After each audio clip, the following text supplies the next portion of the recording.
एक गांव में एक लकड़हारा रहता था। लकड़हारा बहुत गरीब था, लेकिन वह गरीब होने के साथ साथ बहुत ईमानदार भी था। रोजाना सुबह जंगल जाता और वहां से अपने जीवनयापन करने के लिए लकड़ियां काट के लाता। एक दिन वह अपने रोजाना कार्य के अनुसार जंगल के लिए निकलता है। अचानक बादल गरजने लगते हैं। लकड़हारे की पत्नी लकड़हारे से कहती हैं, सुनिए जी, हमारे घर की छत कमजोर हो गई है। इसे मरम्मत की आवश्यकता है, लेकिन लकड़हारा गरीबी की वजह से अपने घर की मरम्मत नहीं करवा सकता। वह अपने पत्नी से अपनी मजबूरी का दुख व्यक्त नहीं करना चाहता, इसलिए वह बिना कुछ बोले घर से निकल जाता है।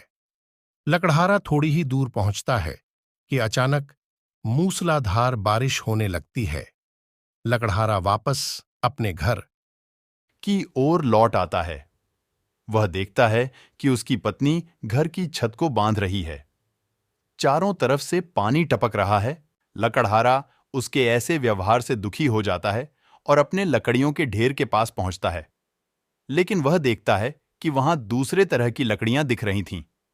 वह चिंतित हो जाता है और भागते हुए उस आदमी के पास पहुंचता है और गुस्से में कहता है, क्या आपने यहां किसी और को देखा है? क्योंकि मैंने जो लकड़ियां इकट्ठा की थी वह वहां नहीं है, बल्कि कोई और लकड़ियां हैं। लगता है कोई मेरी लकड़ियां चुरा के ले गया। तभी वह इंसान लकड़हारे से कहता है, चलो मुझे दिखाओ, तुमने कहां लकड़ियां रखी थीं?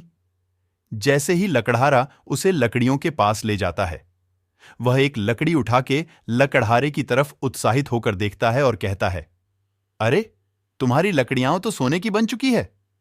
और यह बात बताते हुए वह जोर जोर से हंसने लगता। लेकिन लकड़हारे के चेहरे में चिंता की लकीरें साफ साफ नजर आ रही थीं। लकड़हारा तो केवल अपनी लकड़ियों के लिए ही चिंतित था। लकड़हारा दुखी होकर जमीन में बैठ गया। तभी वह आदमी लकड़हारे से पूछता है कि तुम्हें लकड़ियों से भी अमूल्य वस्तु मिल चुकी है, फिर भी तुम दुखी हो। क्या तुम्हें झांत नहीं कि सोने की लकड़ियों का क्या मोल है? तुम तो इन स्वर्ण लकड़ियों से सारा जंगल खरीद सकते हो, फिर भी तुम तुच्छ सी लकड़ियों के लिए बिलाप कर रहे हो।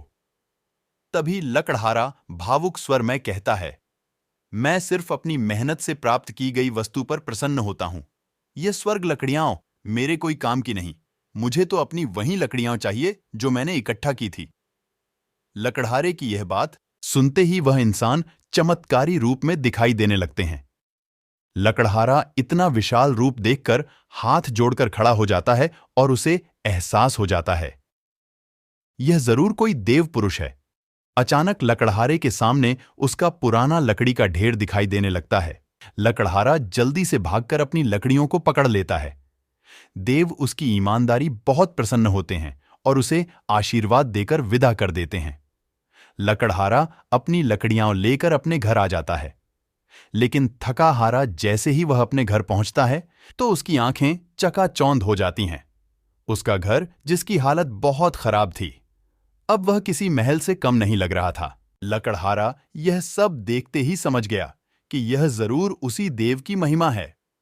लकड़हारे की पत्नी को जब सारी बात पता चली, वह खुशी से उत्साहित हो गई। लकड़हारा और उसकी पत्नी यह चमत्कार देखकर खुशी से रोने लगे। लकड़हारे की ईमानदारी ने उसे जीवन भर के लिए धनवान कर दिया था।